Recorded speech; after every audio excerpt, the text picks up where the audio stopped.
कुंभ मेले में प्रयागराज में तर्पण विधि का बहुत महत्व है। पूर्वजों का सम्मान करना हमारे अस्तित्व की जड़ों और वंश का सम्मान करना।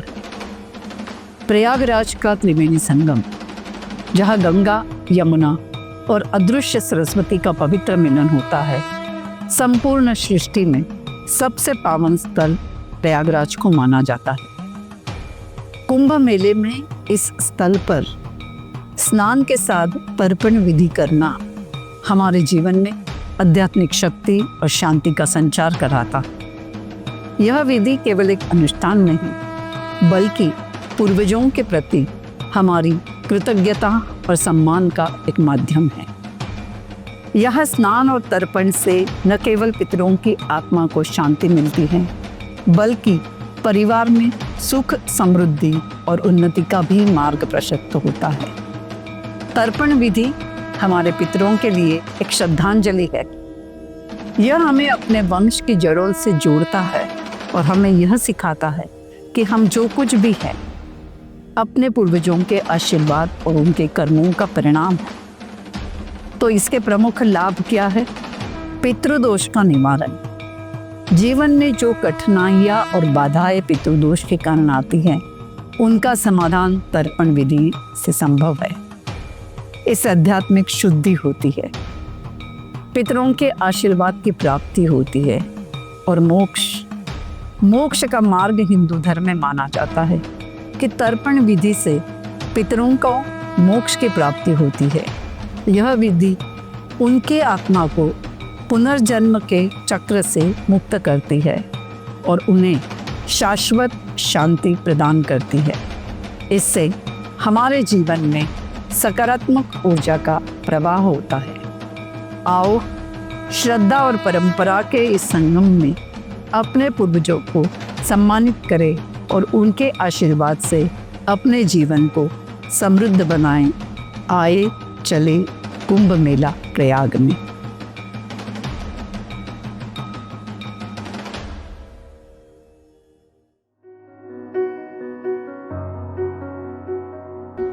भाग्य संकेत के इस YouTube चैनल पे आप सभी का हार्दिक स्वागत है। भाग्य संकेत आपको हमारी जो परंपराएं चल रही है, हमारा जो ज्योतिष है, इसके बारे में ज्ञान देता है। आजकल की युवा पीढ़ी बहुत ही ज्यादा क्यूरियस है।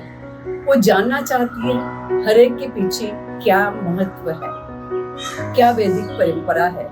तो आइए आज हम जानेंगे तर्पण क्या होता है, तर्पण क्यों करते हैं, तर्पण कब करते हैं, तर्पण कैसे करते हैं और तर्पण के लिए सामग्री क्या लगती है और मंत्र क्या बोले जाते हैं। तो चलिए हम शुरुआत करते हैं।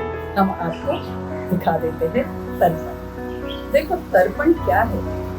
तर्पण एक अनुष्ठान है, वैदिक अनुष्ठान।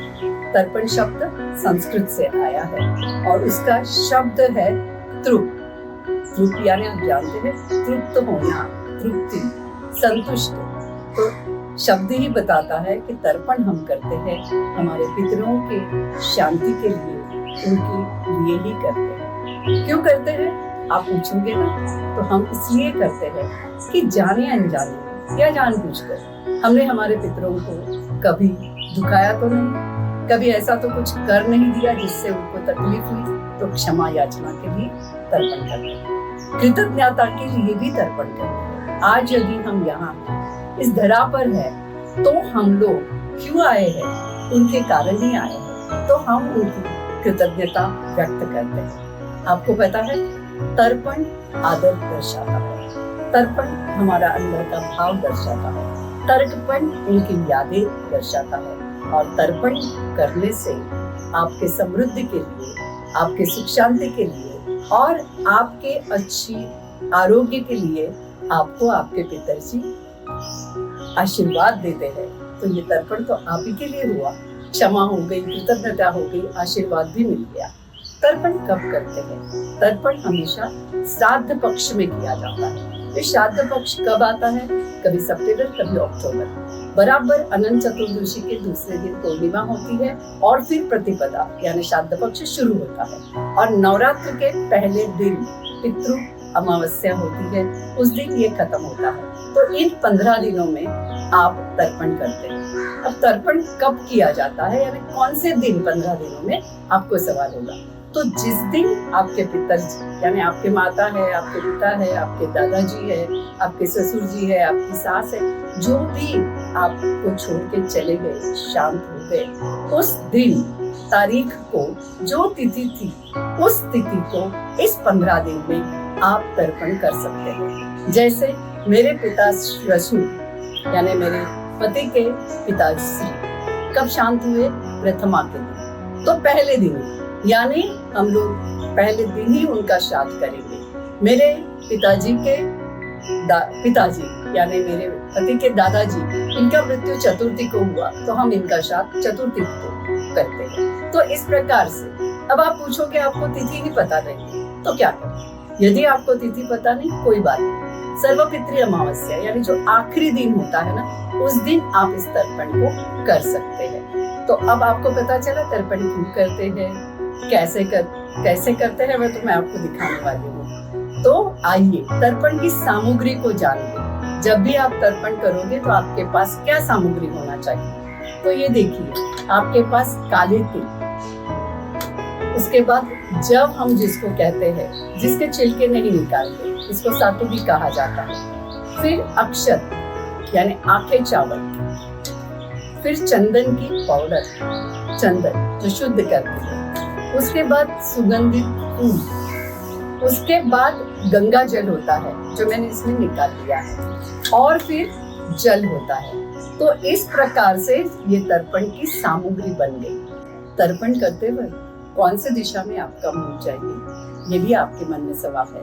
तो हमारे जो पितरजी रहते हैं, हमारे जो स्वर्गवासी सभी लोग हैं, वो दक्षिण दिशा में वास करते हैं, इसलिए अपना मुंह दक्षिण की ओर करके ही आपको तर्पण करना है।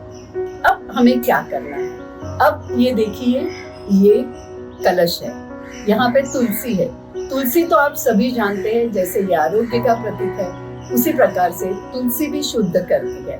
तो इस प्रकार से तुलसी हमें तो प्राणवायु देती है, मगर पितरों के लिए जल में इसका भी होता है। तर्पण को जल आहुति कहा जाता है, यानी जल की आहुति दी जाती है हमारे पितरों के नाम से।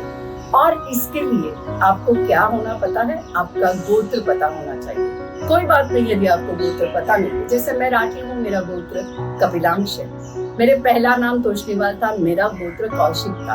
आपको आपका गोत्र पता नहीं है तो आप अपना नाम भी ले सकते हैं, आपका सरनेम भी ले सकते हैं। तो आइए शुरू करते हैं हम इस विधि को। सबसे पहले हम दीपक जला लेंगे, क्योंकि कोई भी कार्य की शुरुआत हम दीपक से करते हैं।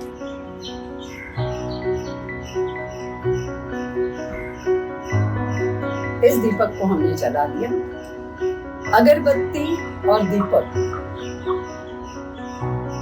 दीपक आपके जीवन में उजाला लाता है, प्रकाश लाता है, और अगरबत्ती यानी धूप ये अपने वातावरण को प्रसन्न करता है।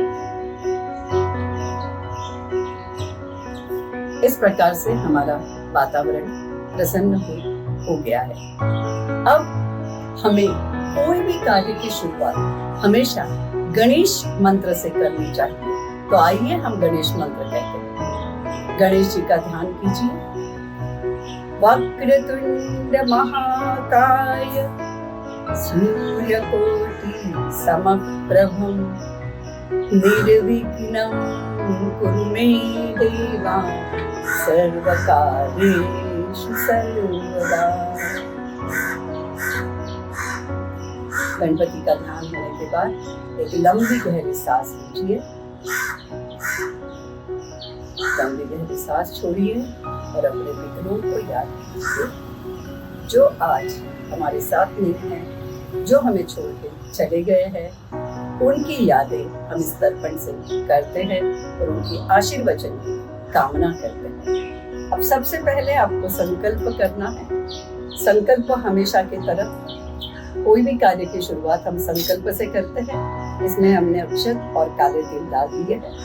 अब सुनिंदा सुरेंद्र राठी कपिलांश गोत्र, मैं तर्पण करना चाह रही हूँ अपनी सासू माँ यानी सरोज देवी काशीनाथ राठी, इनके लिए।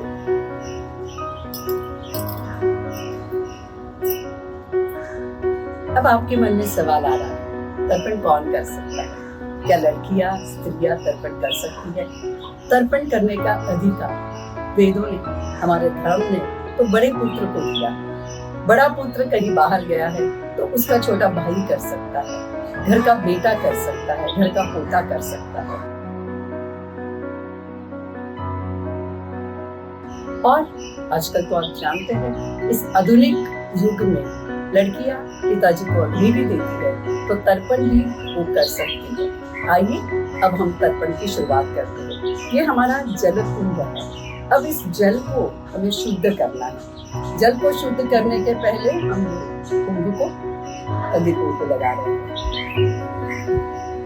अब सबसे पहले इसमें हम लोगों ने काले तिल को अर्पण कर दिया। उसके बाद हमने जब इसमें डाल दिया, उसके बाद हमने अक्षत को इसमें डाल दिया, फिर चंदन की पाउडर, चंदन जो शुद्ध करती है, उसके बाद हम इसमें सुगंधित करने के लिए फूल डाल रहे हैं। इसके बाद ये गंगा जल है। गंगा जल आपके पास हो तो बहुत अच्छा है। छोटी सी शीशी है, ये मैंने इसमें निकाल लिया है। ये गंगा जल मैंने इसमें डाला है। और हमारी तुलसी माँ, इनके पत्तों को हम इसमें डालते हैं। अब ये जल पूरा शुद्ध हो गया। अब हम शुरू कर सकते हैं जल अंजन को। अभी हमें तर्पण करना है। ये दर्भ की गड्डी बहुत ही महत्वपूर्ण होती है, और इस दर्भ की गड्डी को आपको लेना और इसको इस प्रकार पकड़ना। यदि दर्भ की गड्डी नहीं है तो कोई बात नहीं, आप दुर्वा ले सकते हैं। वो भी नहीं है तो आप अपनी अंगूठी को भी ले सकते हैं। दर्भ की गड्डी को इस प्रकार हम लोग लेते हैं। और अब मैं ये शुद्ध किया हुआ जल, मुझे ऐसा लगता है इस जल को हमें पूरी तरह से अच्छे से मिला लेना चाहिए, ताकि हमने जो जो उसमें डाला है पवित्र शुद्ध करने के लिए वो हो जाए। और उसके बाद हम लोग अब इस जल से तिलांजलि देंगे।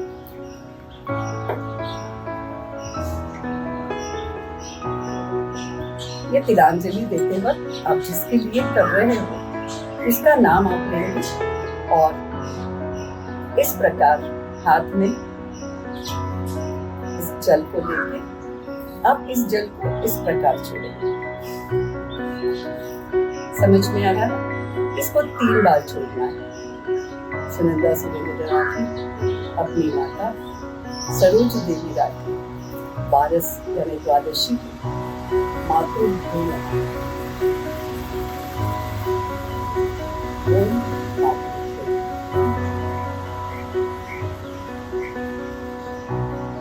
इस प्रकार से आप मातृभ्यो नमः, पितृभ्यो नमः, पितृगणं नमः, इनके नाम से इस प्रकार से जल छोड़ते हैं। जल छोड़ने का तरीका मैंने आपको बताया है कि जैसे कि आप दर्भ की गड्डी यहाँ लोगे, यहाँ से पानी लोगे और इस बीच में से आपका जल आप इसमें डालोगे। उसके बाद आपको इस जल को अपने ऊपर डालना है, इर्द गिर्द डालना है और सभी को हम लोग शुद्ध करना है। हमारा जो वातावरण है उसको शुद्ध। तो ये हो गई तर्पण।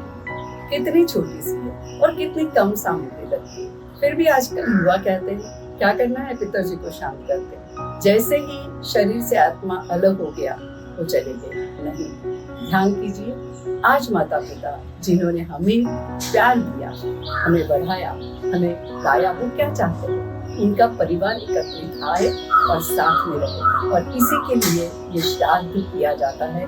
भोजन इसलिए किया जाता है कि पूरे परिवार के लोग एक साथ आते हैं, उनकी यादें निकालते हैं और उनकी यादों में अच्छे से अन्न को ग्रहण करते हैं, अन्नपूर्णा भी खुश हो जाती है। तो इस प्रकार की तर्पण विधि जो आप भी जरूर कीजिए अपने पितरों के लिए। पाइए उनके आशीर्वाद, कीजिए क्षमा याचना, पाइए उनके आशीर्वाद आपकी समृद्धि के लिए, आपके आरोग्य के लिए, आपकी संतति के लिए, और ये वंश जो हम उनके अंश है ऐसा ही आगे चलता रहे, इसकी कामना कीजिए। त्वमेव माता पिता त्वमेव, त्वमेव बंधु सखा त्वमेव, त्वमेव विद्या ब्रह्म त्वमेव। ओम मातृभ्यो नमः, ओम पितृभ्यो नमः, ओम पितृगणाय नमः। धन्यवाद। यदि आपको ये अच्छा लगा तो मेरा चैनल भाग्य संकेत सुनंदा राठी जरूर सब्सक्राइब कीजिए, शेयर कीजिए और लाइक कीजिए। धन्यवाद।